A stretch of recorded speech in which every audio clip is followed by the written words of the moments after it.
Assalamualaikum warahmatullahi wabarakatuh. Sahabat sekalian yang dimuliakan Allah Subhanahu wa taala, alhamdulillah pada kesempatan kali ini kita ada pada bagian yang ke-6 dari buku hadis-hadis palsu seputar Ramadan. Kali ini pembahasan kita bisa dibilang pembahasan yang klasik tapi tetap menarik, yaitu tentang jumlah sholat tarawih rakaatnya. Jumlah rakaat sholat tarawih apakah 8 atau 20 yang benar ya. Nah, di sini perdebatan kita baru pada dua pendapat saja, antara 8 dan 20, padahal masih ada lebih banyak dari itu, 36 misalnya.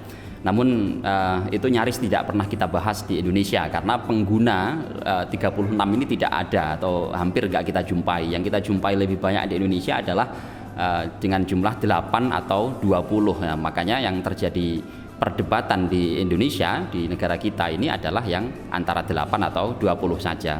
Nah, sebenarnya seperti apa? Mana yang paling benar? Nah, kalau kita mau mencari yang paling benar atau mana yang dilakukan oleh Rasulullah, permasalahan dalam kajian hadis itu ada di situ saja sebenarnya. Mana yang dilakukan oleh Rasulullah? Dalam hal ini guru kami Profesor Dr. Kiai Haji Ali Mustafa Ya'qub memastikan bahwa semuanya salah. Nah, menariknya guru kami menyatakan semuanya salah, namun semuanya benar. Dalam artian semuanya salah jika dinisbatkan kepada Rasulullah. Tapi semuanya benar dalam artian dua-duanya boleh. Mau kita menggunakan 8 rakaat plus 3 witir atau kita menggunakan 20 rakaat tarawih plus 3 witir, itu dua-duanya dibenarkan dalam ajaran Islam. Tidak ada yang keliru, bukan hal yang termasuk bid'ah dhalalah atau bid'ah sayyi'ah, melainkan semuanya itu tetap masih dalam kategori sunnah ya, dalam hal artian masih mengikuti tuntunan Rasulullah Sallallahu Alaihi Wasallam. Namun jika dinisbatkan kepada Rasulullah, apakah jumlah rakaat tarawihnya Rasulullah itu 8 atau 20, maka dua-duanya salah, semuanya salah. Yang pertama, secara kajian hadis, kajian takhrij ya, kita bisa mendapati ya, pertama ada riwayat yang dinyatakan oleh Imam At-Tabarani dan juga Imam Al-Khatib Al-Baghdadi dari Sayyidina Ibnu Abbas. Beliau berkata, kana Nabiyyu sallallahu alaihi wasallam yusalli fi Ramadan 20 raka'atan wal witra. Bahwa Sayyidina Ibnu Abbas menyatakan Rasulullah sallallahu alaihi wasallam itu pada bulan Ramadan salatnya adalah 20 rakaat wal witra plus witir. Nah, kira-kira kalau witirnya 3, maka totalnya ada 23 rakaat. Berdasarkan hadis ini tentu kita tahu bahwa sholat 23 rakaat itu dilakukan oleh Rasulullah. Artinya ini dinisbatkan kepada Rasulullah. Perbuatan sholat 23 rakaat dinisbatkan kepada Rasulullah. Praktis ini disebut sebagai hadis fi'li. Namun sekali lagi kita perlu melihat kebenaran nisbatnya ya terhadap Rasulullah. Apakah benar perbuatan tersebut dinisbatkan kepada Rasulullah? Kita lihat fatwa Imam Ibnu Hajar Al-Haytami dalam kitabnya Al-Fatawa Al-Kubra Al-Fiqhiyah. Beliau menyatakan bahwa hadis tersebut sangat lemah atau dhaif jiddan. Kualitasnya sangat lemah karena di dalam sanadnya terdapat rawi yang bernama Abu Syaibah Ibrahim bin Uthman, yang mana Imam Bukhari di situ sakata anhu. Imam Bukhari no comment, tidak berkomentar apa-apa. Perlu kita ketahui bahwa dalam ilmu jarh wa ta'dil, jika Imam Bukhari tidak berkomentar apapun tentang seorang perawi, kualitas seorang perawi, itu menunjukkan bahwa kualitas perawi tersebut sangat lemah, sangat buruk.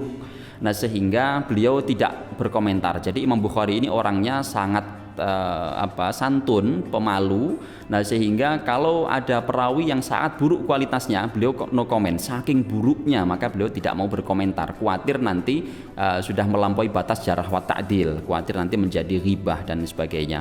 Nah, kemudian Imam At-Tirmidzi mengatakan bahwa Abu Syaibah rawi tersebut adalah mungkarul hadis. Hadisnya diingkari, saking lemahnya, saking parahnya kekeliruan yang dilakukan oleh perawi tersebut. Sedangkan Imam An-Nasai menyatakan bahwa perawi tersebut matruk, artinya rawi ini diduga berbohong. Ya, menurut Imam An-Nasai, rawi tersebut adalah matruk, artinya diduga berbohong. Hadisnya praktis ditinggalkan. Berdasarkan itu sudah cukup data bahwa sanad hadis tersebut bisa dinyatakan semi palsu, artinya tidak bisa naik menjadi hasan li ghairi, tidak bisa dijadikan sebagai hujjah.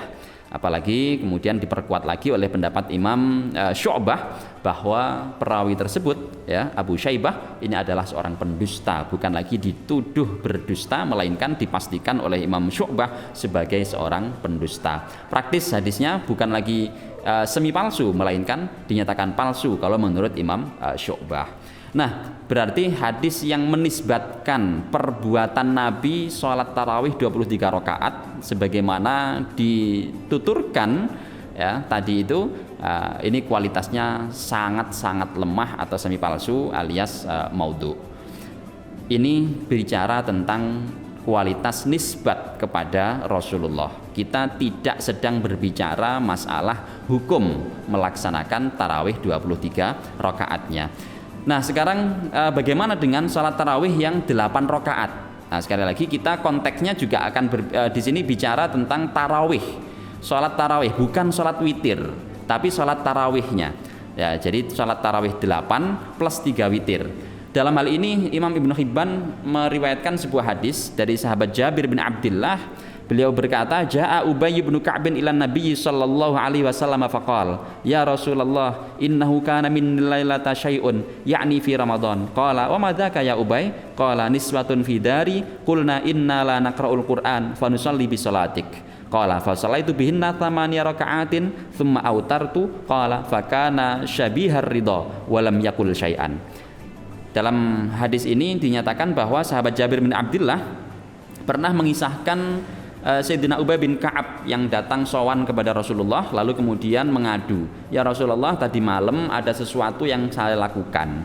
Maksudnya di malam bulan Ramadan. Nah kemudian Rasulullah penasaran, "Apa itu Ubay yang kamu lakukan tadi malam?" Lalu sahabat Ubay menjawab, "Tadi malam itu di rumah kami ada beberapa orang perempuan ya, mereka nggak bisa membaca Al-Quran. Lalu mereka minta saya untuk memimpin atau mengimami sholat mereka, sholat tarawih, dalam hal ini Qiyamu Ramadan. Maka saya pun sholat bersama mereka 8 rakaat ya, kemudian saya witir, berarti 8 plus 3, 11. Tapi komposisinya bukan witir semua, melainkan 8-nya adalah tarawih, Qiyamu Ramadan, kemudian yang 3 adalah witir. Dan itu menurut sahabat Jabir itu adalah perbuatan yang dilakukan oleh Rasulullah. Fanusolli bi sholatik, kami sholat dengan sholat yang dengan cara yang Anda lakukan ya Rasulullah. Berarti Rasulullah menurut penuturan sahabat Jabir itu sholat tarawih 8 plus 3 rakaat. Nah kemudian setelah mendengar kisah itu Rasulullah tidak berkomentar apa-apa. Hal itu berarti Rasulullah ridho, mengizinkan, membenarkan apa yang dilakukan oleh sahabat Jabir. Nah dalam tradisi ilmu hadis, hal yang harus kita lakukan adalah memastikan kebenaran nisbat kaul ataupun perbuatan ini kepada Rasulullah. Bagaimana nisbatnya kepada Rasulullah, apakah kuat atau tidak? Nah kalau kita lihat dalam sanadnya Imam Ibnu Hibban di sini, ternyata di sini para ulama menilai hadisnya juga sama lemahnya dengan yang 23 rakaat tadi. Ya di situ karena terdapat ya, perawi yang bernama Isa bin Jariyah yang menurut ahli rijalul hadis, ahlul jarh wa ta'dil seperti Imam Ibnu Ma'in, Imam An-Nasa'i, ya, rawi yang bernama Isa bin Jariyah tersebut hadisnya sangat lemah karena rawi tersebut matrukul hadis, semi palsu, hadisnya semi palsu. Nah, karena perawinya diduga berdusta. Ini karena mungkin kebiasaan hariannya dia didapati berbohong, sehingga saat meriwayatkan hadis diduga dia juga melakukan kebohongan. Nah makanya kemudian hadisnya tidak bisa diterima sebagai hujjah. Nah oleh karena itu praktis di sini guru kami menyatakan bahwa semuanya salah dalam arti nisbatnya kepada Rasulullah sama-sama keliru, baik yang 23 ataupun yang 8. Tetapi guru kami secara pemahaman, secara hukum, nah ini berbeda lagi konteksnya, maka metodenya juga tidak sama dengan metode kritik hadis.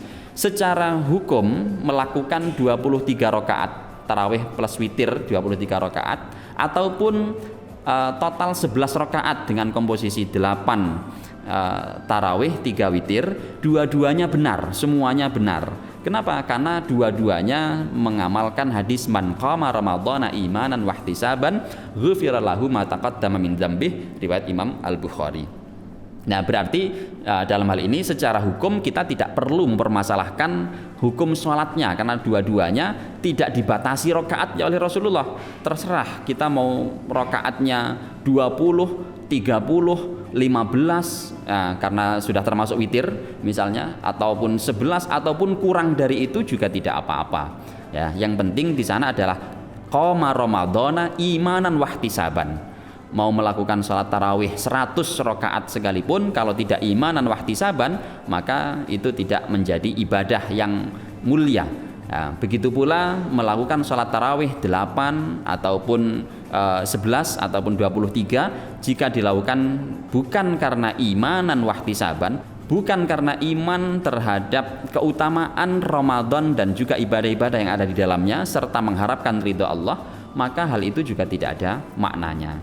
Oleh karena itu, sahabat-sahabat yang dimuliakan Allah, ya, sekarang kita bisa menyikapi secara bijak, ya, bahwa kalau kita bicara hadis, ya, nisbatnya kepada Rasulullah, ya, salat tarawih 23 ataupun 11, dua-duanya sangat lemah, tidak sah untuk dinisbatkan kepada Rasulullah. Namun kalau kita bicara hukum, dua-duanya boleh dan sesuai dengan sunnah Rasulullah yang menganjurkan kita untuk qiyamu Ramadan, ya, secara imanan wahtisaban. Dalam riwayat yang lain juga dinyatakan bahwa as-salatu khairu maudhu'in, as-salatu khairu maudhu'in, faman arada an yastakthir falyukthir wa man arada an yastaqilla falyuqil, au kama qala Rasulullah sallallahu alaihi wasallam, ya, bahwa salat itu adalah perbuatan yang paling bagus. Siapa yang ingin perbanyak silahkan saja, siapa yang ingin mempersedikit silahkan saja. Dan yang lebih penting lagi adalah riwayat Sayyidah Aisyah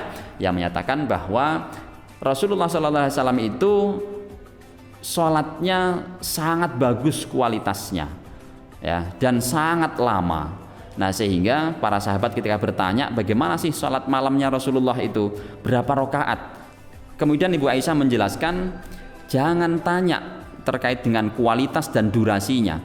Nah, jadi dari sini kita bisa pastikan bahwa sholatnya Rasulullah bahkan 2 ataupun 3 rakaat saja itu sudah hampir menghabiskan setengah malam sendiri, ya, sehingga kalau sholat lebih dari 11 rakaat ataupun lebih dari 8 rakaat tentunya sudah mendekati waktu fajar. Nah, karena itu sahabat yang dimuliakan Allah, ya, mari kita lebih bijak lagi dalam melihat perkara-perkara yang berkaitan dengan hukum dan juga perkara-perkara yang berkaitan dengan hadis Nabi atau nisbatnya kepada Rasulullah sallallahu alaihi wasallam. Demikian, semoga bermanfaat dan berkah selalu. Wallahul muwaffiq ila ma yuhibbu wa yardah. Wassalamualaikum warahmatullahi wabarakatuh.